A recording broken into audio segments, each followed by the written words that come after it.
Assalamualaikum warahmatullahi wabarakatuh. Sebelumnya perkenalkan, nama saya Suci Nuranika dengan NIM 2300251. Baiklah, di sini saya akan menjelaskan tentang materi mata kuliah manajemen humas, di mana materinya yaitu tentang praktik public relation, tugas public relation, serta strategi public relation. Baiklah, pertama saya akan menjelaskan tentang pengertian praktik public relation. Praktik public relation adalah suatu disiplin yang bertujuan untuk membangun dan memelihara hubungan yang baik antara organisasi dan publiknya. Public relation berfokus pada komunikasi yang efektif untuk menciptakan citra positif dan mengelola informasi disampaikan kepada masyarakat. Adapun definisi umum tentang pengertian praktik public relation, di mana public relation adalah praktik yang bertujuan untuk membangun dan memelihara hubungan yang saling menguntungkan antara organisasi dan publiknya, termasuk pelanggan, karyawan, pemegang saham, dan masyarakat umum. Adapun fungsi utamanya, public relation berfungsi untuk menyampaikan informasi yang relevan dan positif tentang organisasi serta mengelola persepsi publik terhadap organisasi tersebut. Ini mencakup pengelolaan citra komunikasi krisis, dan interaksi dengan media. Adapun komunikasi strategis public relation melibatkan perencanaan dan pelaksanaan strategi komunikasi yang efektif untuk mencapai tujuan organisasi seperti meningkatkan kesadaran merek organisasi, seperti membangun reputasi, mengolah hubungan dengan berbagai pemangku kepentingan. Materi yang kedua, saya akan menjelaskan tentang tugas public relation, di mana tugas public relation ada 6. Yang pertama itu menyusun siaran pers. Public relation bertanggung jawab untuk menulis dan mendistribusikan siaran pers yang berisi informasi penting tentang organisasi, produk, atau acara yang ingin dipublikasikan. Yang kedua itu mengadakan konferensi pers. Public relation mengorganisir konferensi pers untuk mengundang wartawan dan media guna menyampaikan informasi secara langsung dan menjawab pertanyaan dari media. Yang ketiga itu membangun hubungan dengan media. Public relation harus menjalin hubungan yang baik dengan jurnalis dan media untuk memastikan bahwa informasi yang disampaikan mendapatkan perhatian yang keempat itu mengelola krisis, di mana dalam situasi krisis ini, public relation berperan penting dalam mengelola komunikasi untuk melindungi citra organisasi dan memberikan informasi yang akurat kepada publik. Yang kelima itu menyusun strategi komunikasi, di mana public relation merancang strategi komunikasi yang efektif untuk mencapai tujuan organisasi dan membangun citra positif di mata publik. Dan yang keenam itu memonitor dan menganalisis media. Public relation juga bertugas untuk memantau pemberitaan media dan menganalisis bagaimana citra organisasi, citra positif di mata publik.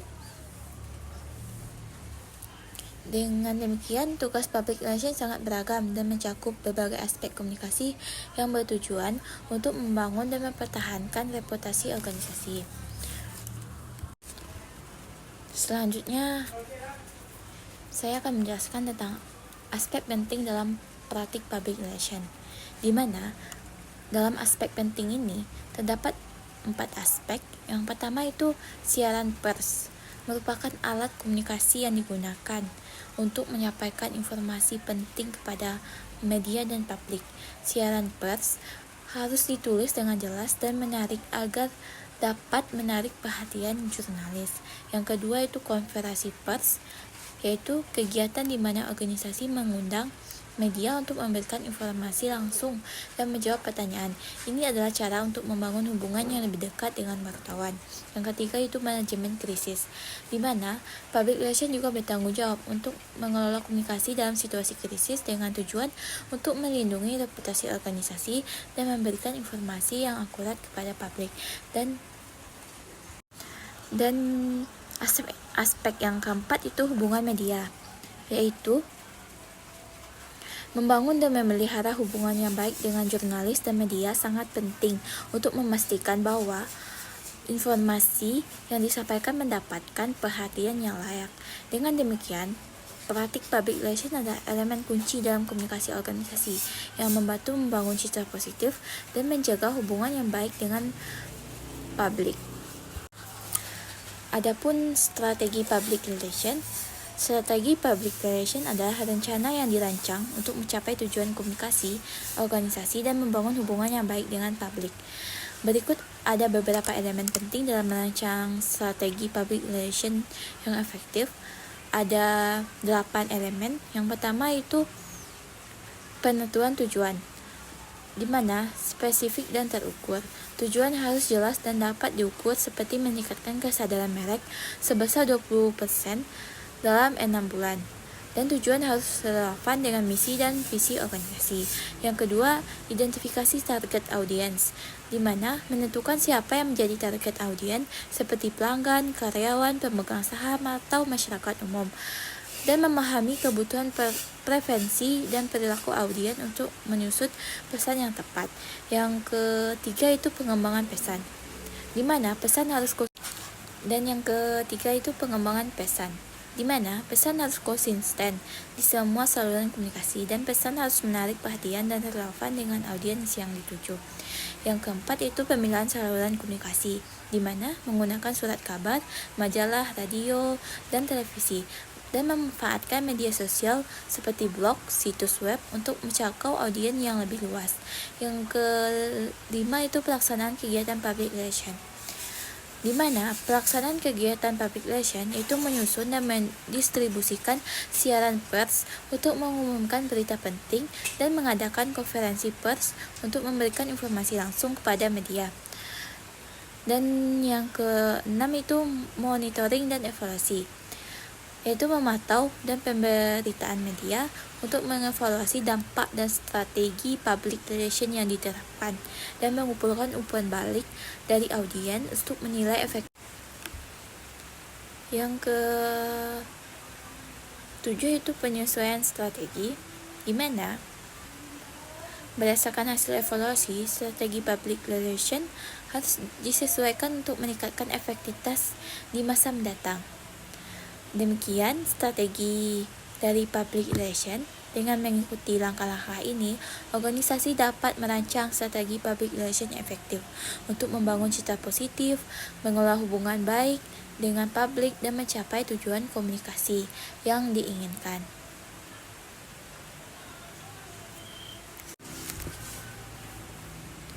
Adapun perbedaan utama antara siaran pers dan konferensi pers terletak pada format, tujuan, dan cara pencapaian informasi. Berikut adalah penjelasan lebih rinci mengenai perbedaan tersebut. Yang pertama itu format. Pada siaran pers merupakan dokumen yang tertulis berisi informasi atau berita yang disusun oleh organisasi untuk disebarluaskan kepada media. Siaran pers biasanya memiliki format yang baku dan disusun dengan jelas untuk memberikan informasi yang lengkap dan ringkas.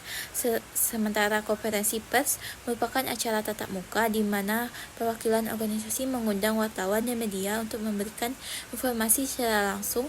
Dalam konferensi pers, informasi disampaikan secara lisan dan diikuti dengan sesi tanya jawab.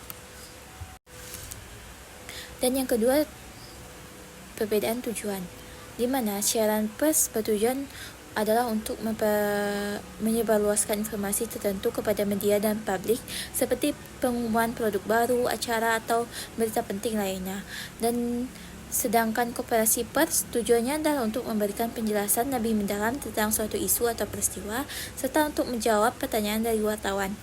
Dan perbedaan yang ketiga itu interaksi dengan media. Siaran pers yaitu interaksi dengan media bersifat satu arah, di mana informasi disampaikan melalui dokumen yang kemudian dapat diolah oleh wartawan sesuai dengan kebutuhan mereka. Sedangkan konferensi pers interaksi bersifat dua arah, di mana wartawan dapat langsung bertanya kepada perwakilan organisasi, memungkinkan dialog dan klasifikasi informasi secara langsung. Dan perbedaan yang keempat itu waktu dan tempat.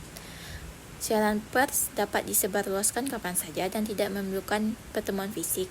Siaran pers dapat dikirim melalui email atau platform digital lainnya, sedangkan konferensi pers memerlukan pengaturan waktu dan tempat yang spesifik, di mana wartawan diundang untuk hadir secara fisik atau virtual. Dengan demikian, siaran pers dan konferensi pers memiliki fungsi dan cara penyampaian yang berbeda, meskipun keduanya bertujuan untuk menginformasikan publik dan media tentang kegiatan atau berita dari suatu organisasi. Baiklah, sekian materi yang dapat saya sampaikan tentang praktik public relation, tugas public relation, strategi public relation.